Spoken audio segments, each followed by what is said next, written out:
감리교의 창시자인 웨슬리 목사님이 어느 날 꿈을 꿨답니다. 근데 꿈을 꿨는데 꿈속에서 지옥이 나타난 거예요. 그 지옥에 많은 신자들이 있더래요. 엄청 놀랐대요. 그래서 물어봤대요. 자기 감리교를 만든 사람이기 때문에 여기 감리교 신자가 있습니까? 자기는 없을 줄 알고 물어봤으니까요, 많다는 거예요. 와, 놀랐어. 그럼 장로교 신자들도 있습니까? 있다는 거예요. 성결교 신자들도 있으니까 지옥에 있대요. 너무나 깜짝 꿈이에요. 너무 놀랐어요. 야, 왜 신자들이 거기 가 있지? 그러면 몇 날 지난 다음에 또 꿈을 꿨는데 이번에는 천당 꿈을 꿨대요. 그 천당 가는데 많은 사람들이 있더래요. 그래서 물어봤대요, 천사한테요. 여기에 감리교의 신자 있냐고. 하나도 없대요. 너무 놀라가지고, 그럼 장로교 신자들은 있냐고. 장로교 신자도 없대요. 성결교 신자 있냐고. 없대요. 너무너무 놀라가지고 깜짝 깨났대요. 그래서 물어봤대요, 천사한테. 또 다음날, 도대체 여기 누가 있습니까? 전국에는 누가 있습니까? 그러니까 천사가 그러더래요. 어린 양의 피를 믿는, 어린 양 예수를 믿고 그분의 피로 구속함을 받은 사람만 있다는 거예요. 사실 하늘나라 가면은 장로교, 감리교 뭐 이게 뭐가 중요해요?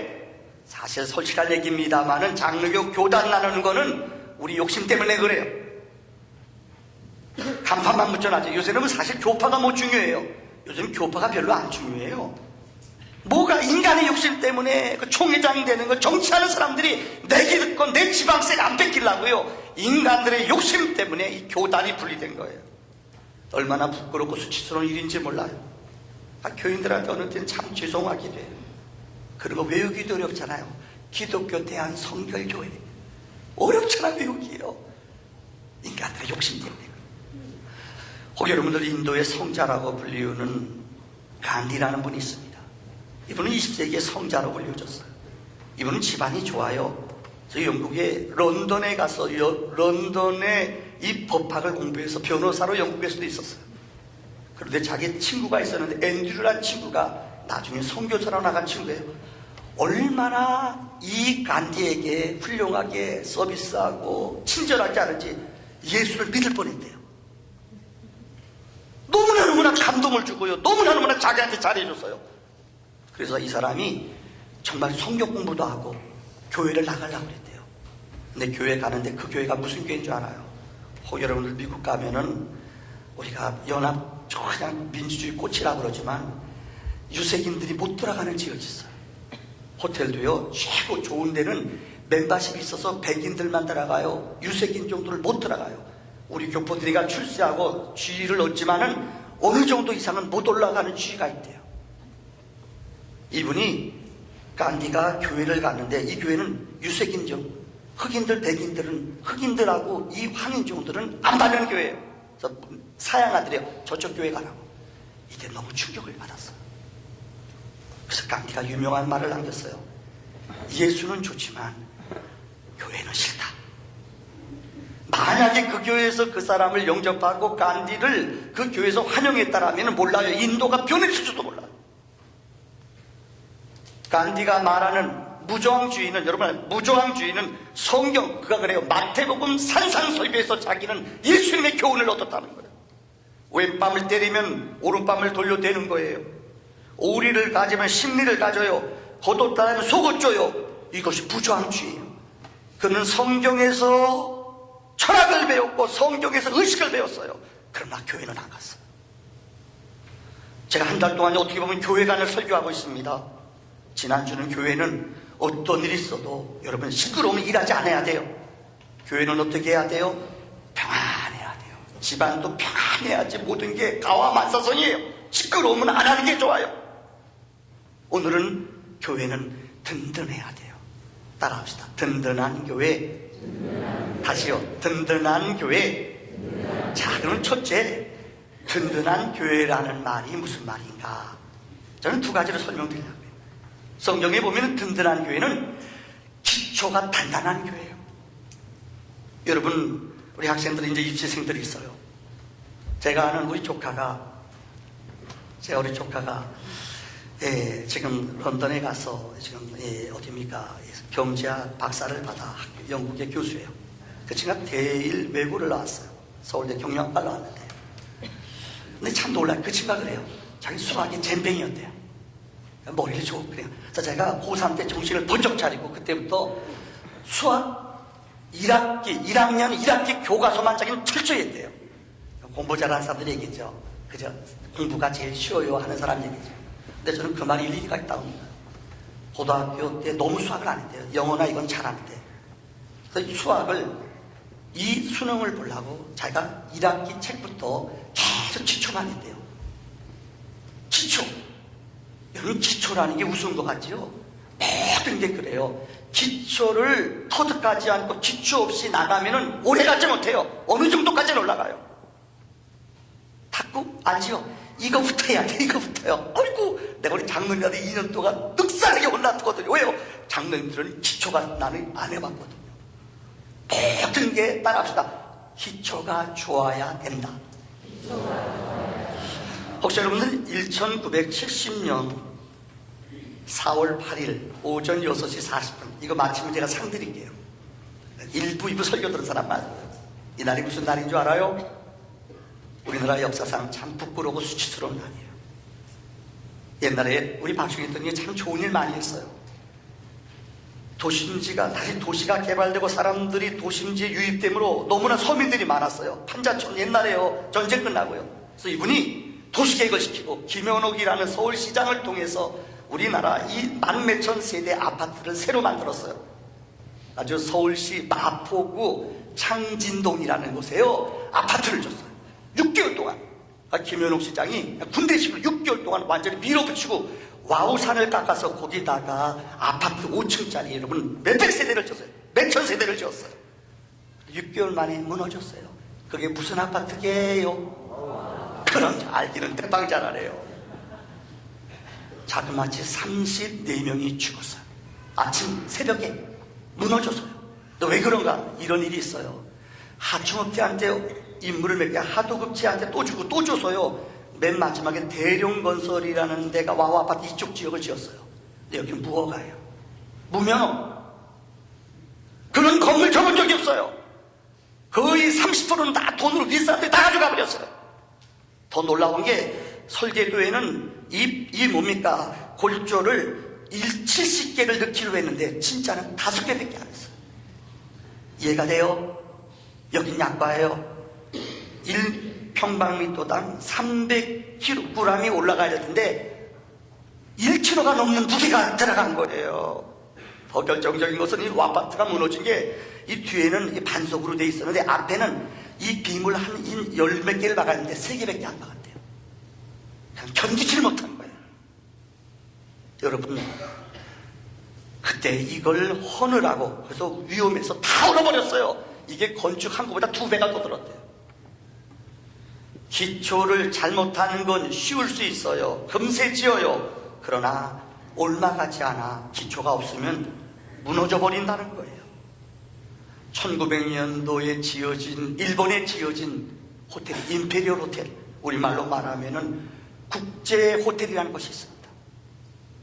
누가 지었는가 하면은 미국의 건축사가 이 건물을 지었습니다. 프랭크 로이드 라이트라는 사람이 지었어요. 여러분 알다시피 동경이라는 곳은 우리가 알다시피 동경은 아주 지진대예요. 근데 이 사람이 2년 동안 땅 파는데 이 일본 사람들이 난리가 났대요. 라이트 이 설계사한테 미국 설계사한테 미쳤냐 이렇게 돈 많이 웬만한 건물이 3배가 들어갔대요. 2년 동안 땅만 팠대요. 그 점액질 지진대기 때문에 그곳에 기초를 단단히 했대요. 그런데 1952년에 지진이 일어났어요. 유명한 동경의 지진, 초토반 완전히 모든 것들이 다 무너졌어요. 근데 놀라지 마세요. 이 국적 임페리얼 호텔은 끄떡없었대요. 4년 동안 땅 파는데 2년, 높이 짓는데 2년. 그런데 흔들리지 않았대요. 사랑하는 성도님들, 기초가 단단한 신자들이 시험이 와도 어려움이 와도 흔들리지 않는 줄 믿습니다. 두 번째는 든든한 교회는 분명한 목적을 가져야 돼요. 스나이더라는 신학자가 살아있는 교회와 죽어있는 교회라는 책을 썼습니다. 그걸 제가 도표로 그려보면 이렇게 재밌어요. 살아있는 교회는 교회 주차장 공간 때문에 늘 문제가 돼요. 왜요? 사람들이 잠깐만 오니까는 항상 변해요. 아이들이 쟁시하다 교회 학교가 시끄러워요. 선교에 대한 비전을 갖고 젊은이들이 선교지에 뛰어들어가요. 늘 교인들이 영적 야성을 기쁨을 가지고 선도들을 전도해요. 바깥에 돌아다니며 전도해요. 그러나 죽은 교회는 공간을 염려할 필요가 없어요. 늘 똑같아요. 죽은 듯이 조용해요. 아이들 소리가 들리지가 않아요. 교회 안에서만 자기네끼리만 움직여요. 점점 구도가 석회화가 돼요. 서울에 있는 명문교회, 여러분들 도심지에 있는 교회, 제가 이름은 안 댈게요. 한 200~300명 모여요. 근데 그 교회는 절대 전도 안 한대요. 왜요? 친척, 사돈, 팔촌, 친척들만 나오는 교회예요. 왜요? 자기네 묘지가 다 정해져 있는데 자기가 들어가면 딱 맞는데요. 전도에서 사람 오면 자기 묘지 뺏길까봐 전도 안 하기로 했대요. 죄송합니다. 이거는 죽은 교회예요. 저는 한 걸음 더 나가, 여러분, 교회는 성경에선 우리 교회를 세우는 분명한 목적을 주님이 가르쳐 주셨어요. 마태복음 16장 18절에 베드로에게 주님이 말씀했어요. 내가 이 반석 위에 내 교회를 세우리니 음부의 권세가 이기지 못하리라. 교회의 기초는 누구가 돼야 돼요? 그리스도가 돼야 돼요. 고린도전서 10장 4절에 교회는, 여러분들, 예수 그리스도는 교회의 기초라고 말했어요. 생명의 기초는, 교회의 기초는 그리스도가 돼야 돼요. 어떤 이름, 사람, 명성, 전통이 우리 기초가 되면 안 돼요. 사랑하는 성도님들, 프로그램이, 요즘 프로그램 좋은 데가 많아요. 시설 좋은 데가 많아요. 교회 성장학자, 여러분들, 교회 성장학자들은 교회가 부흥되려면은 파킹랑, 주차장이 좋아야 된다. 위치가 좋아야 된다. 좋은 인프라가 있어야 된다. 그러나 성경은 그렇게 말하잖아요. 성경의 기초는, 우리의 터는 예수가 돼야 돼요. 복음이, 예수의 이름이, 예수의 능력이, 예수의 권세가 선포되는 이 예수의 이름 앞에 굴고 가는 교회가 하나님 기뻐하는 교회인 줄 믿습니다. 두 번째로, 든든한 교회는 성경의 말씀과 기도로 기초가 돼야 돼요. 따라합시다. 말씀과 기도로. 사도행전 6장 4절에 보면은 교회가 막 부흥이 일어나요. 3,000명 육종 회개예요. 교회가 엄청나게 부흥이 일어나요. 그러니까 12사도들이 이 교인들 관리하는데, 재판하고 성도들 돌보는데 너무 시간이 많이 뺏겨요. 교회가 영적으로 막 무질서해져요. 그때 하나님을 말씀하세요. 사도들은, 하나님의 일꾼들은 말씀과 기도하는 일에 힘쓰라. 이거는 어떤 성직자나 어떤 특정 직분 맡은 장로님들에게만 주는 말씀이 아니에요. 교회가 굳건해지고 믿음 안에 세워지려면은요, 교회가 기도가 왕성해야 돼요. 교회는 기도의 터에 세워져야 돼요. 교회는 말씀이 풍성해야 돼요. 모일 때마다 말씀이, 교회는 죄송합니다, 모여가지고 야, 니네 집 똥개 잘 자라니? 이런 거 얘기하는 거, 어떻게 하면 살 빠지니? 이런 얘기하는 거 아니에요. 교회는요, 예수의 이름이, 예수의 뿌리가, 예수의 능력이 교제되며 말씀의 은혜가 나누어질 때에 새 생명이 이루어지는 줄을 믿습니다. 마태복음 7장 24절의 말씀을 보세요. 누구든지 나의 이 말을 듣고 행하는 자는 이 집을 반석 위에 세운 지혜로운 사람이다. 교회는 말씀을 들을 뿐만 아니라 말씀을 행하려고 애쓰는, 말씀을 붙잡고 몸부림치는, 말씀대로 살려고 몸부림치는 이런 교회가 될 때 하나님이 기름 부어주시는 줄 믿습니다. 사도행전 20장 32절의 말씀에 바울은 에베소 교회 장로들을 향하여 이렇게 말했습니다. 그 말씀이 여러분을 능히 든든히 세우게 하신다. 무엇이 우리를 든든히 세우게 해요? 하나님의 말씀이 우리를 굳건히 세운다는 거예요. 여러분, 세계 가장 위대한 문학가가 누굴까요? 셰익스피어입니다. 그래서 영국 사람들은 인도하고도 셰익스피어 바꾸지 않는다고 했어요. 어떤 학자들은 말했어요. 영국과 셰익스피어는 바꿀 수 없다. 이만큼 독보적인 작가가 누구냐? 셰익스피어. 그래서 많은 사람이 물어봐요. 어떻게 그런 위대한 글을 쓸 수 있었습니까? 셰익스피어가 그랬대요.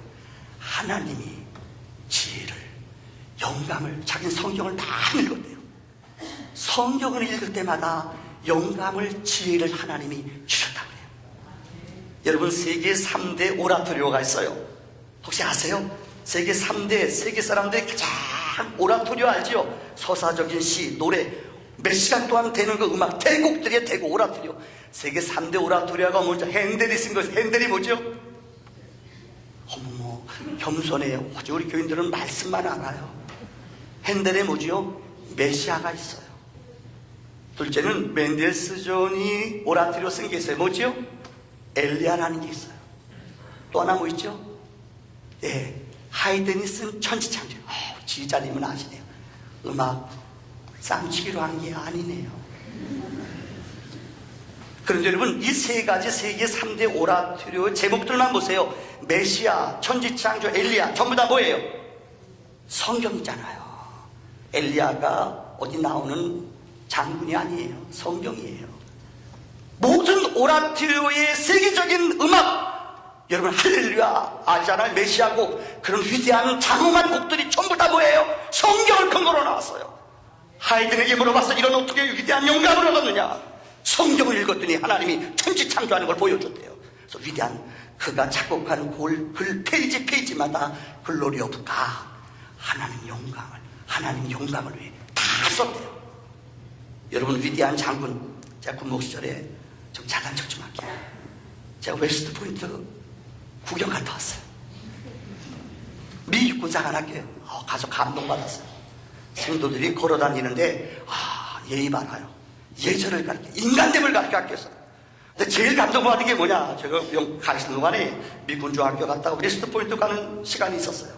갔는데 채플실이 있어요. 주일날 저희가 주일날 갔어요.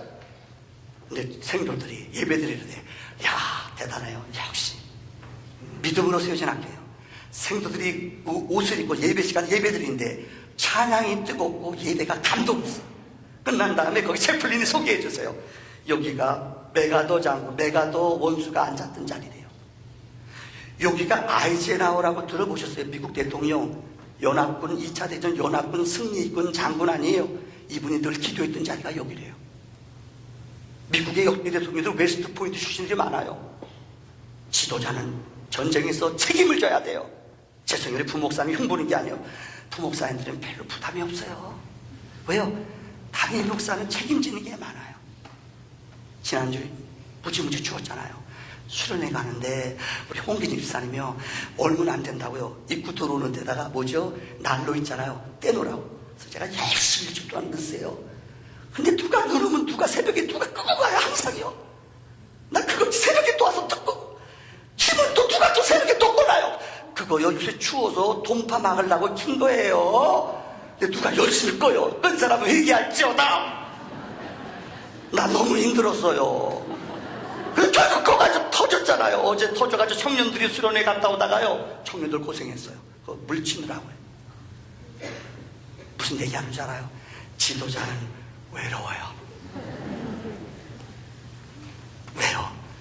내 인간 내 재주로 안 돼요. 제 목회해보니까는요, 그래요. 힘들고 어려울 때는 정말 누가 우리 아내도 위로 못해줘요. 강대상에 와서 내가 엎드리고 하나님께 기도하면요, 주님이 말씀으로, 성령으로 내 마음의 중요한 결정을 알게 해주세요. 얼마나 제가 결정하는 게 부족하고 내 생각대로 하는 줄 알아요. 무릎 꿇지 않으면은, 하나님의 영감이 없으면은, 하나님이 도와주지 않으면은 일순간도 할 수 없어요. 음악가나 미술가나 어떤 정치인법은 아니에요. 어려움이 있어요. 힘들어요. 답이 있대요. 말씀 안에 붙잡힌 받을 때에 하나님의 은혜가 여러분을 은혜로 평강으로 인도해 주시는 줄을 믿습니다. 얼마 전에 제가 설교 말씀드린 것 같아요. 잠언 31장 P31이라고 해요. 하영록이라는 분, 디마스 사장님이세요. 아마 여러분 기억나실 거예요. 이분 아버지는 6.25 전쟁 때 학도군으로 갔어요. 낙동강에서 정말 수많은 젊은이 다 죽었어요. 아버지가 그 친구도 다 죽었대요. 그때 하나님 한번 살려주세요. 하나님 살려주면 내가 하나님 위해 살게요. 막 부르짖었대요. 근데 전쟁에서 진짜 자기만 살았대요. 그래서 아영록 아버지가 신학 공부했어요. 그래서 목사가 됐어요. 너무나 뜨거운, 죽었다 살아났으니 너무나 감격스러워. 하나님, 남이 안 가는 것 같게요. 근데 거기가 어딘가? 부산에 나환자들 모여 사는 촌이 있어요. 음성 나환자들. 아버지가 엄마와 함께, 엄마는 믿음이 없어요. 잘 못 가겠다는 거예요. 그래서 아버지가 부인 설득해서 들어갔어요. 나환자촌에서 7년 동안 살았어요. 그런데 놀라운 일이 7년 동안 애들이 서러워요. 왜요? 나환자촌에 사니까 학교에도 버스도 안 태워줬대요. 30분 걸어가면 30분 차 타고 가는데. 왜요? 나환자촌에서 왔다가 애들이 돌막 던져요. 하영록이가 그렇게 살았대요. 학교에서 몇 번이고 싸워요. 너무 힘든 거예요. 근데 7년 지났는데 엄마가요, 7년 더 있자 그러더래요. 왜요? 여기 올 목회자가 없어요. 그런데 그때 하나님이 그들에게 은혜를 주셨어요. 미국에 어느 선교사님이 왔다가 이분들이 14년 동안 고생하는 거 보고 감동을 받았어요. 그래서 이분들 집을 미국으로 아버지가, 그 선교사님 유학 보냈어요. 그때 미국 유학 가기 어려워서 60년대요. 가서 어머니 아버지가 청소 새벽까지 3짝 4짝 뛰어가면서 야간에 청소하면서 지내. 자기도 중학교 때부터 청소했대요. 그러다 이분이 대학을 졸업했어요. 그런데 우리가 말하는 심장의 맥박이 70번 뛰는데 이분은 100번, 막 어느 때는 30번 뛰었다가 100번 뛰었다. 죽는 병이에요. 2년 동안 병상에 대학 졸업하고 누워 있었대요. 하나님 앞에 울기만 했대요. 근데 성경에 잠언 31장 15절의 말씀이 자기 기업에 못 떨어주시던데요. 밤이 새기 전에 일어나서 자기 집안 사람들에게 음식을 나누어 주며 요종들에게 일을 정하여 맡기며, 그럼 여기에서 2년 동안 병상에 있는 동안에 남의 심장을 이식시키는데도 또 회복이 안 돼요. 2년 동안 머물러 있는 동안에 하나님의 음성을 들었어요. 그래서 그런 기업에 이 말씀에서 3가지를 찾았어요. 첫째, 청직이다. 기업은 내 것이 아니다. 하나님이 내게 주신 것이다. 청직이 사명. 둘째는 동역하는 거예요. 나만 잘 먹는 게 아니라 이윤이 나면은 회사원들에게 똑같이 주식을 나눠줬대요. 똑같이 보너스를 똑같이 나눠줬대요. 당연하게 나만 수고한 게 아니라 오너만이 아니다. 여러분, 팀하스라는 기업이요, 어떤 기업인 줄 아세요? 건축업이에요. 우리말로 말하면 파킹낫이에요. 우리는 그냥 파킹낫 하면 그냥 큰 건물만 짓는데 이분이 하나님의 영감을, 지혜를 주시대요. 오는 사람들한테 감동을 주자, 오는 사람들에게 기쁨을 주자. 그래서 그는 이 뭡니까? 파킹낫만 지은 게 아니라 이곳에 다시 말하면 이 식당도 만들고, 파킹란 옆에다가 어느 때는 이 뭡니까? 이 롯데마트 같은 이런 상가, 물건 파는 데도 만들고요. 이런 것을 아이디어를 만들었어요. 지금 미국에서 사람들이 급부하고 싶어하는 최고로 손꼽히는 기업 가운데 하나가 이 티마스 기업이에요. 어떻게 이런 하영록 회장이 이런 영감을 얻었어요? 말씀을 붙잡았더니 말씀이 우리에게 영화를 뜨게 할 뿐만 아니라 우리 사업, 우리 자녀를 키우는 법을 하나님이 알게 하시는 줄 믿습니다. 마지막 결론의 3번째입니다. 우리가 어느 뒤에 터에 세워야 돼요? 믿음에 세워야 돼요. 따라서 믿음에 서자. 우리 찬송가 있잖아요. 걸어가세 나가세 나가세. 어떻게 해요? 걸어가세. 눈과 귀에 아무 증거. 인생을 살아가면서 어떤 사람은 계속 후회해요. 아이고, 이 왼수하고 내가 왜 만났어? 아이고 쪼다 같은 이라고. 지금도 그래요. 같은 인생을 살면서 어쩌면 나 같은 사람, 우리 교인들 그래요. 나보다 우리 아내를 더 칭찬해요. 나도 그거 알아요. 근데 기분이 별로 안 좋아요. 나도 좀 괜찮아요. 생각해봐요. 여러분 택한 거예요. 그렇잖아요. 이 택했는데 이거 택한 것을 가지고 후회해요. 이놈 만나서 내가 이런 쪼다같이 살지 않아요. 왜 후회해요? 하나님은 후회함이 없어요. 감사함으로 받으면 버릴 거 있어요? 없어요? 없어요. 어떻게 저런 분이 박원사님 만났는지 몰라요. 목사님, 나도 젊었을 때 머리 안 빠졌어요. 알아요. 그래도 예뻤잖아요. 제가 하는 얘기가, 마지는 우리를 속여요. 너 왜 그 사람 만났어? 너 왜 후회하는 삶? 마지는 우리를 속여요. 뒤돌아보게 해요. 잡종 한계예요. 그러나 믿음의 사람은 표대를 향해 말씀을 믿어요. 여리고성이 있어요. 안악자손이 있어요. 그러나 저 땅을 하나님 주신다고 말씀했어요. 말씀 붙잡고 믿음 붙잡고 나갈 때 저 땅이 우리 땅이 되는 줄 믿습니다. 여러분, 지난주 뉴욕타임즈에 아주 충격적인 사고가 났어요. 혹시 아세요? 우리나라도 지금 아주 열풍이 불어요. 로또는 5개가 맞아야지 로또예요. 미국은 로또가 아니고 뭐라는 줄 알아요? 혹시 들어보셨어요? 뭐죠? 파워볼이라고 했어요. 이거는 흰 거 5개에다 빨간 거 6개가 맞아야 돼요. 근데 이번에 1,000억짜리, 놀라지도 않네요. 다 세금 떼고 다 몇십 프로 타지하고 순위까지 가는 1,000억을 받았대요. 근데 여자가 인터뷰하는데 그 부부가요, 파워볼 당첨자 존 로빈스, 리사 로빈스, 얼굴도 별로 똑같이 생겼는데 이 사람들이 받자마자 인터뷰할 때 뭐라는 줄 알아요? 첫 마디가 11조 하겠습니다 그랬대요. 그런데 미국의 제일 저명한 존 파이퍼 목사님, 영성으로 제일 뛰어난 분이에요. 이분이 그 다음에 인터뷰에 나와서 이거는 하나님 기뻐하지 않습니다. 미국에 일주일 동안 13일 이 사건이 일주일에 두 번 이것을 뽑아요. 2번 돌려요. 근데 이 사람이 1,000억을 순이익 1,000억을 얻었는데요. 존 파이퍼 목사님이 왜 성도들이 파워볼을 하지 않아야 되는 7가지를 설교했어요. 이게 충격을 줬어요. 저도 여러분에게 말씀드립니다. 로또 하지 마세요. 이건 성경적이 아니에요. 왜 하지 말아야 되는가? 여러분, 이분이 11조. 제가 물어볼게요. 자, 우리 김진환 집사님, 1,000억 되면은 11조 할래요?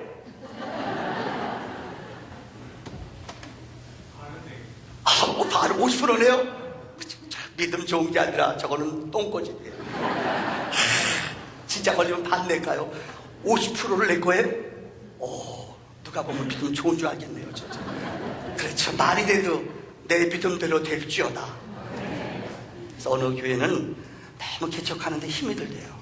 목사님 너무 힘드니까는요, 교인들한테 로또 사고 로또 되게 날 기도했대요.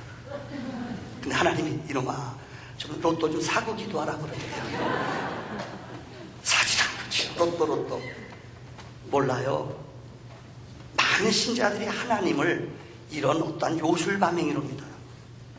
예수 믿으면 무조건 아픔도 없고 무조건 로또가 되는 줄 알아요. 아닙니다. 무슨 목사님 얘기하는 거예요. 우리 혹시 신자들 가운데 그런 사람, 예수를 믿으면 모든 게 다 형통한 줄 알아요. 죄송해요. 형통하지 않을 수도 있어요. 않을 수도 있어요. 그러나 믿는 사람은 어려움이 오고 시험이 와도 마지막엔 하나님이 이기게 해요? 안 이기게 해요? 그 어떤 형편, 실패도 와요. 육체의 아픔도 와요. 그런데 의인은 낙망하지 않아요. 하나님이 그 가운데서도 하나님의 역사를, 하나님의 생명을, 하나님의 은혜를 우리에게 예비하셨어요. 절대 포기하거나 낙망하지 않아요. 그 가운데서도 하나님의 뜻을, 약속을 믿고 믿음으로 나가는 거예요. 그래서 그분이 뭐라고 말이라 그 책에서, 이분이 로또를 사는 건 영적인 자살이다. 수고하지 않기 때문에.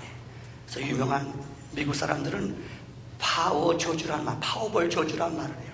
통계를 내봤더니 10억, 20억이 아니에요. 한 50억 이상 대박 터진 사람들 조사에 75%가 가정이 다 깨졌대요. 가정이 깨졌대요. 왜요? 100억, 200억이 생겼어요. 근데 가정이 안 하는 짓 하더래요. 바람 피고, 마약하고, 도박하고요. 이혼하고. 왜요? 영적으로 물질은 아세요? 우리 영혼을 죽이게 하고 시험주게. 왜요? 수고하지 않고 얻었기 때문에요. 그래서 이분이 하는 말이, 이 파이퍼 목사님이 얼마나 미국 사람들이 이 파워볼에 빠졌는가. 미국 국민 한 사람당 1년에 300불을 쓴대요. 한 30만, 5, 6만 원, 30만 원이 모든 미국 사람들 30만 원 넘게 다 돈을 투자해서 이거 모아서 내는 거예요. 여러분 여쭤볼게요. 돈 있는 사람이 파워볼 할까요? 어려운 사람들이 할까요? 어려운 사람들이 갖다 다 박는 거예요. 몇십 년 동안 박아요. 인생 역전 꿈꾸고요. 이런 맘 갖지 마세요. 이거는 영적으로 수고하지 않고 애써서 얻는 게 아니에요. 이것은 내 영혼을, 다시 말하면 어떤 독배비 방면으로 하나님을 믿는 거예요. 이건 성서적으로 옳지 않아요. 여러분, 우리는 말씀과 믿음 위에 살아야지 그저 행운이나 뒷걸음질 치는 복을 원하는 것은 어리석은 자예요. 오늘 제가 한 교회를 소개하고 마칠게요. 서울에 가면은, 서울에 92년도에 개척한 교회예요. 근데 그 교회 이름은 사람들이 몰라요. 왜요? 이름은 좋아요. 광영, 빛과 함자의 소금영자, 빛과 소금교회예요. 근데 광영교회라는 이름을 아는 사람은 아무도 없어요. 그 교회는 개척할 때 목사님 신조가 놀라 10개의 목표를 가지고 비전을 가지고 교회를 개척했어요. 지금도 교회가 여러분들 이 닫힌 건물에 4층짜리 건물 써요. 지금도 그 교회는 오후 예배를 드려요. 그런데 교회를 안 지어요. 왜요? 분명한 비전이 있기 때문이에요. 그 교회는 맨 1층에 소문난 이 식당이 있어요. 그래서 그걸 간판에 크게 붙여놨어요. 그래서 그 교회는 광영교회라고 사람들이 몰라요. 무슨 교회라고 그러죠? 감자탕 교회라고 부른대요. 맨 1층에 보이죠 여러분? 이 감자탕이라고 썼잖아요. 그러니까 사람들이 교회를 모르니까는 어느 교회요? 광영교회라 감자탕 교회라고 그런대요. 그래서 그 교회는 감자탕 교회가 됐어요. 근데 참 감동을 줘요.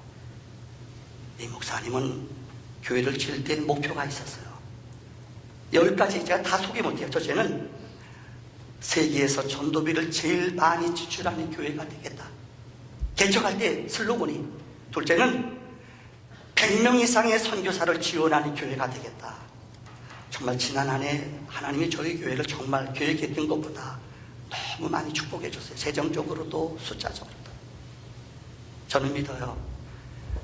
선교하는 일에 우리가 더 관심을 가져서 그래요. 하나님이 가장 기뻐하는 것은 우리 쓸 것을 절약하고 선교사를 보내는 거예요. 100명의 풀타임 선교사를 보낸다는 거예요. 10만 원, 20만 원이 아니에요. 풀타임으로 보내는 거예요. 전체를 돕는 거예요. 세 번째는 구제비를 제일 많이 지출하는 교회가 되겠다. 100명 이상의 고아와 과부의 생활비를 지원하는 교회가 되겠다. 진짜 고아 과부들을 이 교회가 도와요. 은밀하게 도와요. 그 다음에는 예수님 닮은 인재를 제일 많이 양육하는 교회가 되겠다. 이 교회는 신학생들, 목사를 100명을 만드는 교회가 되겠다. 참 우리 교회도 20년, 24년째 돼가요. 이제 처음으로 신학생 하나 나왔어요. 왜요? 하나님의 사역 감당하는 일꾼을 만드는 것, 자금을 주고 투자하고 기다려줘요. 인물은, 교회는 건물이 아니에요. 교회는 사람이에요. 사람은 만들어지지가 않아요. 투자하고 인내하고 기다려줘야 돼요. 그럴 때 위대한 인물들이 나타나는 거예요. 마지막 슬로건이 뭐냐? 100명 이상의 사회 각 분야의 최고의 지도자들을 양성하는 교회가 되겠다. 이거 개척할 때 이런 꿈을 가졌대요. 하나님이 이 꿈꾸는 대로 지금 거의 그 개척교회인데도요, 지금 한 92년인데 이렇게 선교하고 베풀고 1년에 한 번씩 그 지역에 1000명의 노인들을 초대해다가 그분들에게 잔치를 베풀어줘요. 이 목사님 슬로건이 절대 큰 데 가서 큰 싸게 산다고 먼 데 가서 사지 못하게 해요. 돈 들더라도 내 지역 슈퍼 이런 데 가서 사라. 꼭 사면서 우리 감자탕 교회에서 왔어요. 우리 감자탕 교회에서 왔어요. 이렇게 얘기하고 한대요. 그러니까 사람들이요, 놀라지 마세요. 그 교회 안 나오는 그 슈퍼 아저씨가요, 나 목사님 연설 좀 들으러 갈게요. 그런데요. 설교인지 연설도 몰라요. 왜요? 마음에 감동을 받아. 이렇게 고마운데 내가 그 교회 한번 나가줄게요. 감자탕 교회 나가줄게요. 이게 아름다운 든든한 교회예요. 우리 교회 안에 이런 거룩한 생명이, 예수의 이름이 영광으로 선포되는 은혜가 있기를 주의 이름으로 축원합니다. 기도합시다.